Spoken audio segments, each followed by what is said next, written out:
Shalom ప్రభైన యేసుక్రీస్తు నామంలో మీ అందరికీ వందనాలు. ఏంటి బ్రదర్ బెడ్ చూపిస్తూ ఉంటున్నారు, అదేదో హీటర్ ఉంది అనుకుంటున్నారా?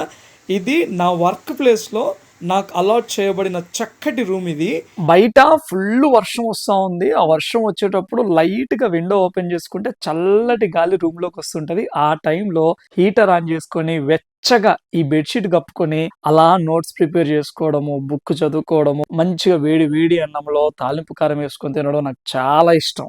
యాక్చువల్గా ఈ వీడియో ఎందుకు చేశాను అని అంటే, ఇక్కడ నుండి చూడండి ఒకసారి మీరు. నా రూమ్ విండోలో నుండి చూడండి, కంటిన్యూస్గా 4 days నుండి మాకు యెరూషలేములో వర్షం కురుస్తానే ఉన్నది. చూడండి పొగ మంచు కూడా ఎంత భయంకరంగా కమ్మేసిందో.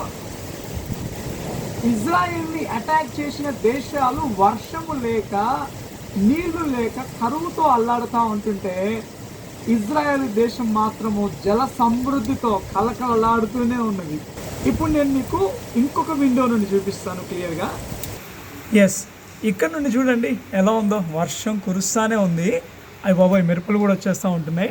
యాక్చువల్గా వావ్, ఉరుములు భయంకరంగా వచ్చేసింది వర్షం మాత్రము. యాక్చువల్గా ఈ బిల్డింగ్ కనబడుతుంది కదా, ఆ బిల్డింగ్ కనబడుతుంది కదా, దాని అవతల కూడా బిల్డింగ్లు చాలా స్పష్టంగా కనపడేటివి. ఇప్పుడు మొత్తం పొగమంచు కప్పివేయబడి మొత్తం అవన్నీ కవర్ చేయబడ్డాయి.